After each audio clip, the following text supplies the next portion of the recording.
আসসালামু আলাইকুম রহমতুল্লাহি ওবরকাতুহু। সম্মানিত দর্শক, বাংলাদেশের সাবেক প্রধানমন্ত্রী শেখ হাসিনাকে নিয়ে বিশ্ব মিডিয়াতে যে মাতামাতি, এটি রীতিমতো বিস্ময়কর। আপনারা জানেন যে মিডিয়ার দৃষ্টি আকর্ষণ করা চাট্টিখানি কোনো বিষয় নয়। এই মুহূর্তে পৃথিবীতে খুব অল্প মানুষ রয়েছেন যারা সরাসরি মিডিয়াকে আকর্ষণ করতে পারেন রাজনৈতিক সেক্টরে। এবং সেক্ষেত্রে আশ্চর্যজনক ব্যাপার হলো গত ২ বছরে যদি আপনি তামাম দুনিয়ার মিডিয়ার দৃষ্টি আকর্ষণ করেছে বা মিডিয়া ঝাঁপিয়ে পড়েছে ইন পারসন, সেক্ষেত্রে আপনি দেখবেন ১ নম্বরে শেখ হাসিনা। এখন ধরুন ডোনাল্ড ট্রাম্পকে নিয়ে প্রতিদিন খবর হয়। তারপর সৌদি আরবকে নিয়ে খবর হচ্ছে, ইরানের পররাষ্ট্রমন্ত্রী নিয়ে খবর হয়, জেলেনস্কিকে নিয়ে খবর হয়। এর কারণ হলো যুদ্ধের কারণে তারা রাষ্ট্র ক্ষমতায় আছেন এবং বৈশ্বিক পরিস্থিতিতে তারা প্রতিদিন এমন কিছু কর্মকাণ্ড করেন বা এমন কোনো ঘটনা ঘটে যে বিশ্ব মিডিয়া মূলত সেই খবরগুলো প্রচারিত করে। কিন্তু যদি ধরেন ইন পারসন ডোনাল্ড ট্রাম্প যেভাবে তার পূর্বসূরি ধরুন ক্লিন্টন, হিলারি ক্লিন্টন, তারপর Joe Biden, George W Bush, আপনি গিয়ে দেখবেন যে এদের কারোর ব্যাপারেই মিডিয়ার কোনো রকম আগ্রহ নেই। শেখ হাসিনার চাইতে অনেক কৌশলগত গুরুত্বপূর্ণ রাজনৈতিক ব্যক্তিত্ব যারা ইতিমধ্যে ক্ষমতা হারিয়েছেন। যেমন ধরুন মাদুরো। তো ভেনেজুয়েলার প্রেসিডেন্ট মাদুরো এখন কোন অবস্থায় আছে আপনারা কি জানেন? আপনারা কেউ জানেন না। কিংবা আহমেদিনেজাদ ইরানের প্রেসিডেন্ট কোথায় আছেন? সিরিয়ার প্রেসিডেন্ট বাশার আল আসাদ সাবেক প্রেসিডেন্ট তিনি এখন কোথায় আছেন? আমরা কেউ জানি না। কিংবা ধরুন জাস্টিন ট্রুডো কানাডার প্রধানমন্ত্রী, অ্যাঞ্জেলা মার্কেল অথবা থেরেসা মে ব্রিটেনের সাবেক প্রধানমন্ত্রী, আপনি দেখবেন যে এদের কোনো রকম খবরাখবর, ব্যক্তিগত বিষয়, কোনো বিষয়ই আমাদের সামনে আসছে না। এমনকি ভারতে যদি আপনি সোনিয়া গান্ধীর কথা চিন্তা করেন, কংগ্রেসের সভাপতি, তার ব্যাপারেও কোনো খবর ভারতীয় পত্রপত্রিকা, আমাদের পত্রপত্রিকা বা বিশ্ব গণমাধ্যমে আসছে না। কিন্তু বারবার গত ২ বছর ধরে even more than mister Narendra Modi, more than Asim Munir, more than doctor Mohammad Yunus, more than Imran Khan, সবাইকে ছাপিয়ে বারবার কেন শেখ হাসিনার খবর বিশ্ব মিডিয়াতে আসছে? ১। ২ নম্বর হলো বিশ্ব মিডিয়া কেন শেখ হাসিনার কাছে ছুটছে? একটা ইন্টারভিউর জন্য, কিংবা ধরুন সে তো আবার ইন্টারভিউ নয়, সেটা কেবলই মাত্র কখনো লিখিত প্রশ্নের বা ইমেল প্রশ্নের উত্তর দেন, কখনো ভয়েস মেসেজ দেন। এই জিনিসগুলোর জন্য কেন বিশ্বের একেবারে মানে যাকে বলা হয় এত বড় বড় মিডিয়া, সে ওয়াশিংটন পোস্টের মতো পত্রিকা, ইকোনমিস্টের মতো পত্রিকা, তারপরে আপনি ধরুন ব্লুমবার্গের মতো পত্রিকা, যেগুলোতে ২ কলমে একটা নিউজ ছাপানোর জন্য ২ কলম ছোট্ট ধরুন ১০০ ওয়ার্ড একটা খবর ছাপানোর জন্য বিশ্বের রাষ্ট্রপ্রধানরা, সরকার প্রধানরা পাগল হয়ে থাকেন। সেই পত্রিকাগুলো হাজার হাজার শব্দ সম্বলিত নিবন্ধ উপর্যুপরি কেন শেখ হাসিনাকে নিয়ে তারা প্রকাশ করছে। এখন এই বিশ্ব মিডিয়াগুলো কি বাংলাদেশের মিডিয়ার মতো বা ভারতের গদি মিডিয়ার মতো যে তারা সবসময় ক্ষমতার পদলেহন করে? যদি তাই হয় তাহলে শেখ হাসিনার তো এখন কোনো ক্ষমতা নেই। দ্বিতীয়ত হলো যে এই বিশ্ব মিডিয়াগুলো তারা কি টাকায় বিক্রি হয়? হ্যাঁ, ক্ষেত্র বিশেষে কখনো কখনো টাকা, বিজ্ঞাপন, প্রমোশন তারা কাজ করে, কিন্তু একটা সার্টেন লিমিট। সেগুলো 99% ক্ষেত্রে কমার্শিয়াল অ্যাসপেক্ট, তারপরে ভবিষ্যৎ যে রাজনৈতিক জনমত গঠন করার ব্যাপারে কখনো কখনো কোনো পত্রিকা পয়সা খেয়ে ইন্টেনশনালি একটা দেশের পট পরিবর্তনের জন্য মার্কিন ডিপ স্টেটের এজেন্ট হয়ে বা অন্য কোনোভাবে তারা এই ধরনের জনমত তৈরি করে।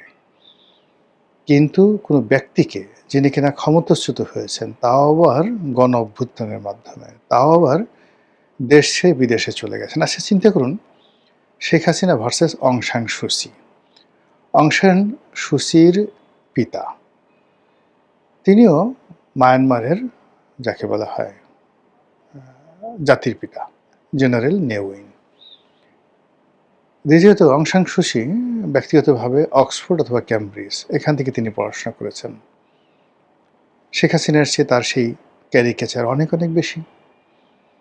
যদি আপনি তার ইন্টারন্যাশনাল গ্লোবাল কানেকশন ধরেন, তিনি ইউরোপে বহু বছর থেকেছেন, অসাধারণ ইংরেজি বলেন। এই মুহূর্তে মানে ইংরেজি বলার ক্ষেত্রে, সাবলীলভাবে ইংরেজি বলার ক্ষেত্রে বিশ্বের যত রাষ্ট্রপ্রধান আছে, ইনক্লুডিং বর্তমান ব্রিটিশ প্রধানমন্ত্রী ডোনাল্ড ট্রাম্প, বারাক ওবামা, যারা যারা আছেন, এরকম 100 জন যদি আপনি রাষ্ট্রপ্রধানদেরকে আনেন, সরকার প্রধানদেরকে আনেন, বর্তমান এবং সাবেক, তার মধ্যে অং সান সুচির ইংরেজি উচ্চারণ, বাচনভঙ্গি, রিদম, যেটাকে বাক্যের মধ্যে সেডাকশন তৈরি করা, মানে একটা আকর্ষণীয় মোহময়তা তৈরি করার ক্ষেত্রে সেই অং সান সুচির তুলনাহীন। তিনি নোবেল পুরস্কার পেয়েছেন অতিরিক্ত এবং মায়ানমারের প্রেসিডেন্ট ছিলেন।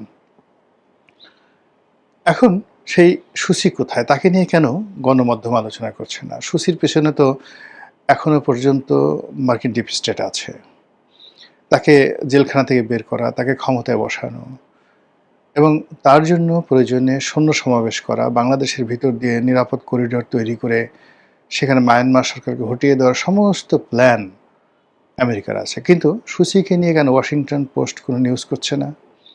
কেন দ্য টেলিগ্রাফ নিউজ করছে না? সানডে টাইমস নিউজ করছে না? দ্য হিন্দু নিউজ করছে না? ডন নিউজ করছে না? তারপরে সাইটুং নিউজ করছে না? কেন? বা টোকিও টাইমস নিউজ করছে না? নিউ ইয়র্ক পোস্ট কেন নিউজ করছে না? ইন্টারন্যাশনাল টাইম ম্যাগাজিন কেন নিউজ করছে না? কেন শেখ হাসিনাকে নিয়ে বারবার নিউজ করছে? এর কারণটা কি?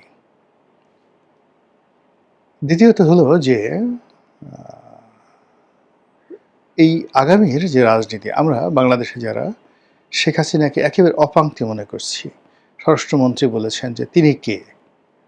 তিনি কি তাকে কি দেখা গিয়েছে? তিনি কি বেঁচে আছেন? মানে অ্যাজ ইট ইজ তিনি কে? তার শব্দ শুনেছেন কিন্তু তার কোনো বক্তব্য শুনেছেন কিনা? এই যখন তার ব্যাপারে তুচ্ছ-তাচ্ছিল্য আমাদের দেশের মধ্যে, তখন রয়টার্সের সাংবাদিক তাকে প্রশ্ন করার জন্য সেই যে ইন্টারন্যাশনাল প্রেস ক্লাব আছে দিল্লিতে, যেখানে ফরেন করেসপন্ডেন্স ক্লাব, সেখানে উপস্থিত হয়ে তাকে প্রশ্ন করার জন্য তিনি তীর্থের কাকের মতো বসে থাকেন। এই যে বিশ্ব গণমাধ্যমের যে তার যে আকর্ষণ, এই আকর্ষণের কারণ সরকারকে খুঁজে বের করতে হবে। দুটো বিষয় থাকে। যখন একজন মানুষ কারো দ্বারা প্রমোটেড হন, যেমন ধরুন এখন তারেক রহমান সাহেব সালাউদ্দিন সাহেবকে পছন্দ করেন, তিনি ব্যারিস্টার কায়সার কামালকে পছন্দ করেন, মেজর হাফিজকে পছন্দ করেন। এখন এই পছন্দের বিনিময়ে তাদের প্রতি ধরেন মিডিয়ার একটা আকর্ষণ হতে পারে, ক্ষমতা কেন্দ্রিক কোনো ব্যক্তির কেন্দ্রিক। কিন্তু শেখ হাসিনা এখন কারোর পছন্দের তালিকায় আছেন বলেন? ভারত তাকে শেল্টার দিচ্ছে। আমরা বাংলাদেশ থেকে প্রচার করছি যে তিনি মূলত সেখানে একটা আপদ হিসেবে আছেন, ভারত তাকে পছন্দ করছে না। তো সেক্ষেত্রে যেখানে নরেন্দ্র মোদীর কোনো বক্তব্য, তার খবরাখবর পত্রপত্রিকাগুলো প্রকাশ করছে না, ইভেন ভারতের যে সকল নাকুচু পত্রিকাগুলো রয়েছে, যেমন ধরেন আনন্দবাজার, সাপ্তাহিক দেশ, তারপর ইলাস্ট্রেটেড উইকলি, যেগুলো খুব নাকুচু পত্রিকা ভারতের, দ্য হিন্দু, এ সকল পত্রিকা কিন্তু নরেন্দ্র মোদীর খবরই ছাপাচ্ছে না। সেখানে কেন বারবার সেই শেখ হাসিনার বক্তব্য ছাপা হচ্ছে? ইট মিনস শেখ হাসিনার মধ্যে হয়তো কোনো অলৌকিক বিষয় তারা দেখতে পেয়েছে, যেগুলো আমরা বুঝতে পারি না, কিন্তু সাংবাদিকরা বুঝতে পারে। এখন সেই অলৌকিক বিষয়টা কি? মানে তিনি কি আল্লাহর ওলি? তিনি কি গাউস কুতুব? Not like that. অলৌকিক বিষয় হলো যখন বহু মানুষের দোয়া থাকে, বহু মানুষের সমর্থন থাকে এবং কোনো ব্যক্তিকে কেন্দ্র করে বহু মানুষের আকর্ষণ থাকে কোনো একটা ব্যক্তি বিশেষ, তখন সারা পৃথিবীর যে প্রচার মাধ্যমগুলো স্বয়ংক্রিয়ভাবে সেখানে রেসপন্ড করে এবং এটাই অলৌকিকত্ব। একজন কালো মানুষ যতদিন পৃথিবীতে জীবিত ছিলেন নেলসন ম্যান্ডেলা, আমরা সারা দুনিয়া তার ব্যাপারে পাগল ছিলাম। মার্টিন লুথার কিং নিহত হয়েছেন, কিন্তু আমরা এখনো পর্যন্ত তার বক্তব্য, তার কথা শুনলে পাগল হয়ে যাই। একজন মোহাম্মদ আলী ক্লে কত আগে ফাইটিং করেছেন, মারা গিয়েছেন, কিন্তু এখনো পর্যন্ত আপনার সামনে যে কোনো চলচ্চিত্রের স্ক্রিপ্ট থাকুক না কেন, কিন্তু মোহাম্মদ আলী ক্লের যখন কোনো ফাইটিং চলে আসে মানুষ কিন্তু সেটাই দেখে। একজন মাইকেল জ্যাকসন, এখনো পর্যন্ত তার কোনো ক্লিপ, এমনকি তার কোনো কপি, তার কোনো লুক এলাইক যদি আসে আমরা সাথে সাথে দেখি।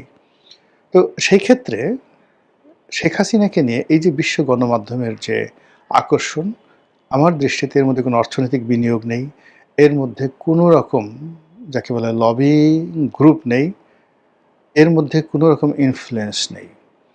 এখানে যে স্বতঃস্ফূর্ততা রয়েছে, সেই স্বতঃস্ফূর্ততার প্রথম কারণ হলো বহু সংখ্যক মানুষের ডিজায়ার, স্বপ্ন, কল্পনা, ভালোবাসা হয়তো শেখ হাসিনার মধ্যে আছে। এই গেল এক। ২ নম্বরে আগামীর যে রাজনীতির সমীকরণ বাংলাদেশে, সেই রাজনীতির সমীকরণে কোনো অবস্থাতেই বিশ্ব media without Awami League, without Sheikh Hasina কোনো বিকল্প তারা দেখতে পাচ্ছে না। ৩ নম্বরে যেটা, সেটা হলো এখানকার যে ভৌগোলিক অবস্থান, এবং এই ভৌগোলিক অবস্থার কারণে পৃথিবী উত্তাল হয়ে যেতে পারে, দক্ষিণ পূর্ব এশিয়া উত্তাল হয়ে যেতে পারে যদি বাংলাদেশে সমস্যার তৈরি হয়। সেটা জঙ্গিবাদ বলেন, সেটা এই অঞ্চলে দুর্ভিক্ষ বলেন, কিংবা এই অঞ্চলে সেই বিদেশি শক্তির আধিপত্য বলেন, কিংবা ভারত, মায়ানমার, পাকিস্তান, এই দেশগুলোর মধ্যে যদি বাংলাদেশের ভূমি নিয়ে অন্তর্দ্বন্দ্ব শুরু হয়, এই পুরো সাউথ ইস্ট এশিয়া নয়, পুরো এশিয়ার যে রাজনীতি এলোমেলো হয়ে যাবে। 18 কোটি মানুষের ইকোনমি, 18 কোটি মানুষের দেশ। তো কাজেই সেই ধরনের একটি পরিবেশ পরিস্থিতি থেকে একটি দেশকে, একটি অঞ্চলকে রক্ষা করার জন্য বিশ্ব গণমাধ্যমের যে একটা দায়বদ্ধতা, সেই দায়বদ্ধতার জায়গা থেকে তারা তাদের যে প্রজ্ঞা, তাদের যে পাওয়ার অফ জার্নালিজম, তারা সেখানে বুঝতে পেরেছে যে আওয়ামী লীগ এবং শেখ হাসিনা এর কোনো বিকল্প নাই। সে কারণে কি হচ্ছে, বারবার ঘুরে ফিরে দিল্লি, শেখ হাসিনা, আওয়ামী লীগ, এটি বিশ্ব মিডিয়ার প্রাসঙ্গিক হয়ে যাচ্ছে বিশ্ব মিডিয়ায়। আমার কাছে তাই মনে হচ্ছে। মহান আল্লাহ আমাদের সবাইকে হেদায়েত দান করুন এবং হেফাজত করুন। আসসালামু আলাইকুম ওয়া রাহমাতুল্লাহি ওয়া বারাকাতুহু।